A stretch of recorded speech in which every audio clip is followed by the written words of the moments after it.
Échange téléphonique entre le président Zelensky et le président Félix Tshisekedi, avec possibilité, après leurs échanges, de se rencontrer, c'est-à-dire un voyage est prévu pour l'Ukraine dans les jours à venir, chose qui reste à définir par le président de la République démocratique du Congo. Bonjour, bonsoir, nous vous saluons de partout où vous êtes en train de nous suivre. Nous, c'est Analysons Congo. Nous vous disons merci pour votre temps et puisque vous êtes avec, vous restez fidèles à nous. Alors, nous disons d'abord merci puisque le challenge, nous vous avons dit le challenge que nous avons initié pour le soutien de Joseph Kabila. Et merci à tout le monde car vous êtes en train de le voir, nous le publions déjà. Vous le voyez et vous pouvez aussi vous joindre à cela. Mais nous disons d'abord, on a reçu tellement de messages et c'est comme ça que nous l'avons fait progressivement. Alors, d'abord, l'histoire de Kinshasa, du meurtre, nous allons appeler ça maintenant, un meurtre du fils du président. Voilà ce que nous savons davantage.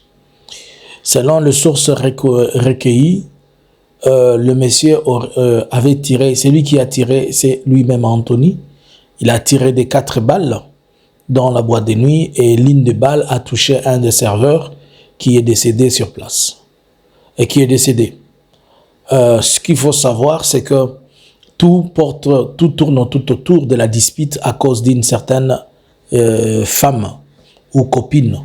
Il y a des noms qui circulent, le nom de certains Rachel, des histoires comme ça.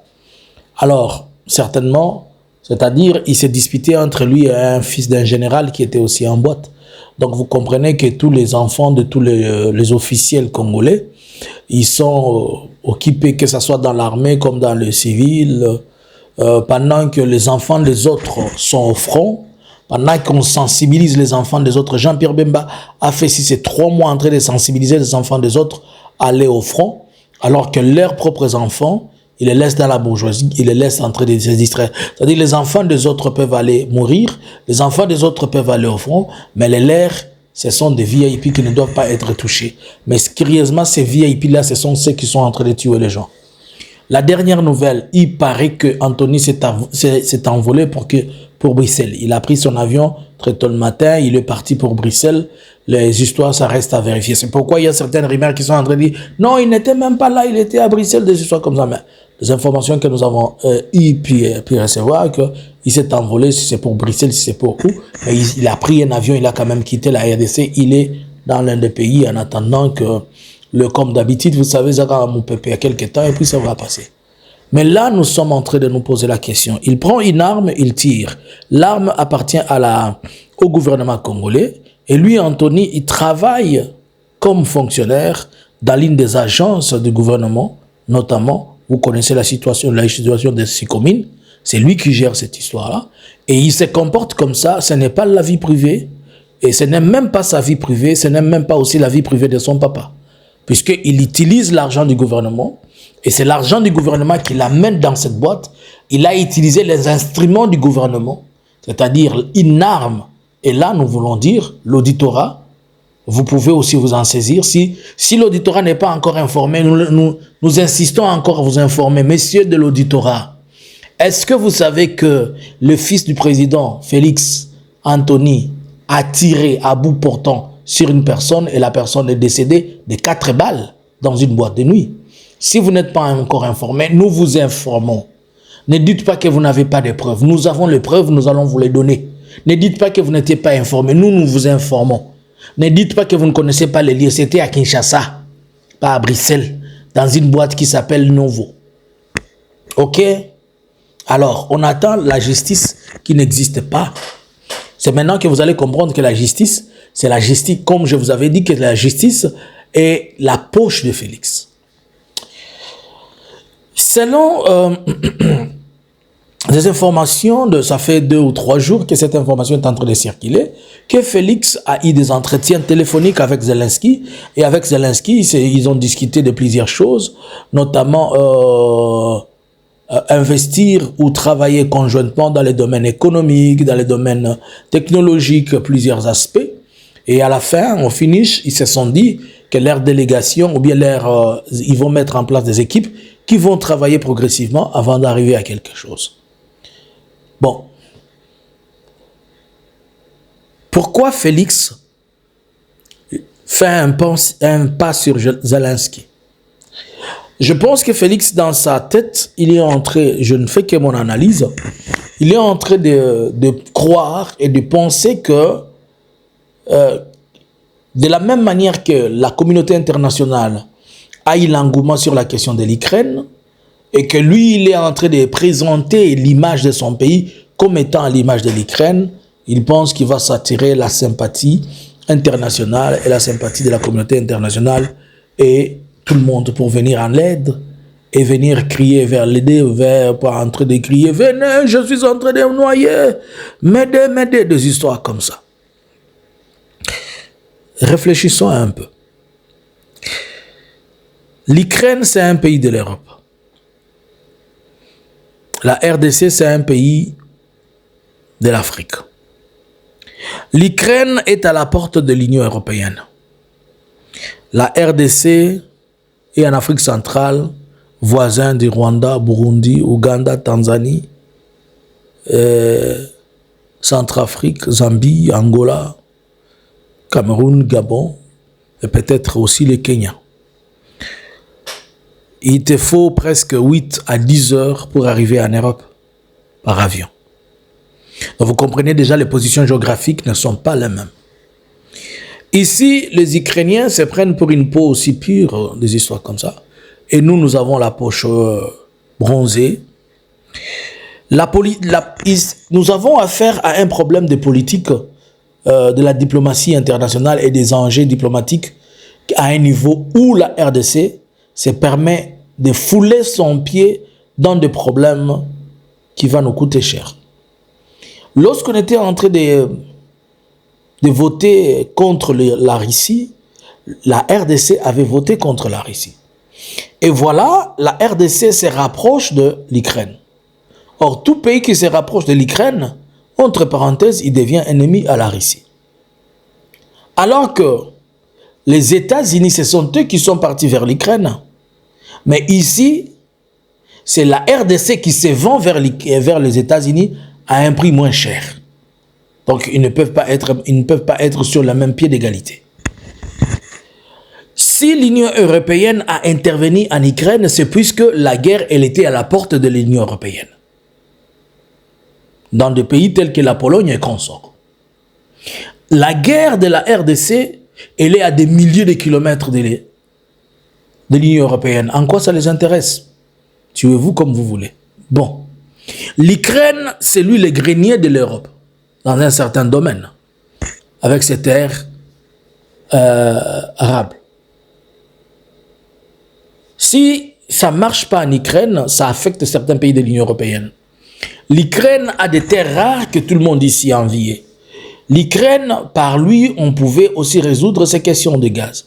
Donc, la communauté internationale, entre parenthèses, l'Europe, qui est venue au secours de l'Ukraine, ce n'était pas par amour, ce n'était pas par sympathie, mais c'était par condition et contrainte, puisque s'ils n'intervenaient pas dans la question de l'Ukraine, eux aussi sont frappés. Et n'oubliez pas que ce sont eux qui ont provoqué la situation, en amenant tout ce qui est de l'OTAN à côté là-bas.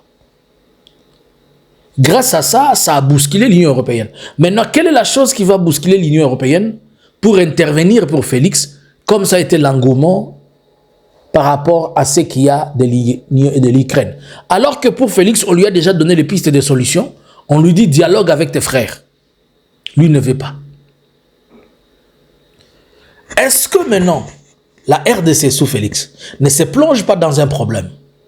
Puisque, vu que le Rwanda est allié aux États-Unis, à la Russie et consorts, Félix, s'il était sage, peut-être plus tard, avant cela, il allait chercher son partenariat pour essayer un peu d'équilibrer avec la Russie.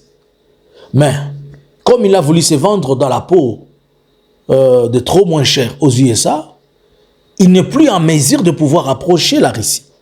Mais il se plonge davantage, il arrive à se remettre encore dans ce conflit à côté de l'Ukraine. D'office, elle devient un ennemi, entre parenthèses, à la Russie. Ainsi donc, on ne peut plus revenir sur la Russie, solliciter quoi que ce soit. Est-ce que maintenant, tout est dessiné pour faire comprendre que la RDC, notamment Félix et Zelensky, ils sont en train d'équiper les ADF Nalu? Je vous explique. Il y a un rapport qui a fait comprendre qu'il y avait des équipements qui quittaient l'Ukraine et qu'on donnait aux ADF Nalu pour opérer. On a même parlé d'un certain moment des drones. Et voilà, aujourd'hui, on voit ce partenariat s'attirer, c'est-à-dire ils ont commencé à collaborer longtemps. Mais qu'est-ce que la RDC va chercher en Ukraine? Premièrement, je pense que la RDC va encore chercher, elle est en train de chercher des drones kamikazes, puisque Félix s'est mis en tête qu'il utilise les drones pour faire la guerre à sa place. D'après lui, la stratégie des drones, c'est une stratégie pour empêcher la progression de troupes de M23. Mais nous savons, comme d'habitude, on peut les empêcher comme ça, mais après demain, vous attendez que ce sont eux qui ont pris quelque part. Alors, utiliser les drones sans avoir de troupes au sol, c'est devenu aussi quelque part comme gaspiller de l'équipement et de l'énergie. Certes, ils disent que ça ralentisse, mais ce n'est pas une réponse. Puisque à la longue, tout le monde sera obligé d'utiliser les mêmes drones. D'ailleurs, je ne confirme pas encore, il paraîtrait qu'il y a 2 drones de la FARDC qui ont été abattus. Alors, est-ce que cette prise de position de Félix, dans cette dynamique de diplomatie, de cette politique, de géopolitique internationale, dans le contexte du conflit de l'Ukraine, est-elle avantageuse? Elle est trop désavantageuse. Trop désavantageuse. L'Ukraine a déjà eu un contrat avec les États-Unis qui est ouvert. Nous, on n'a pas encore un contrat. Et partant de ça, si on va dans ce même jeu que Félix est en train de partir, on n'aura plus de quoi s'en sortir un jour, puisqu'il aurait déjà remis tout ce dont la RDC a. J'ai entendu, il y a des rumeurs qui disent qu'il a encore, pendant qu'il était encore à New York, il a même promis que même les coltans, il va le donner aux Américains, pourvu que les Américains lui donnent la sécurité dont il attend toujours, qui n'a pas encore réussi de la part des Américains. Il y a une information que je ne prends pas au sérieux, qui est en train de dire que la RDC a claqué les portes. Je viens de lire un tweet du ministère des Affaires étrangères du Rwanda qui dit que même la délégation congolaise à Washington s'étonne de cette information. Donc, restons d'abord au conditionnel. Selon vous, pensez-vous que Félix va obtenir de Zelensky quelque chose qui va l'aider pour la guerre? N'oubliez pas que parmi les pays les plus mafieux et corrompus, c'est l'Ukraine. Aussi, il est dedans. Et je veux vous rappeler que l'Ukraine, avant la guerre, c'était la plaque tournante de poudre, des armes à feu.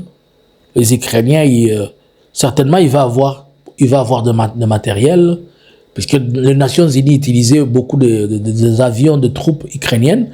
Là aussi, on peut acheter des matériels, des équipements, mais vu que lui-même est dans la guerre, c'est un peu compliqué. Alors, nous essayons de croiser les bras, nous on regarde un peu, et je vous laisse à vous le temps de pouvoir nous dire qu'est-ce que vous pensez.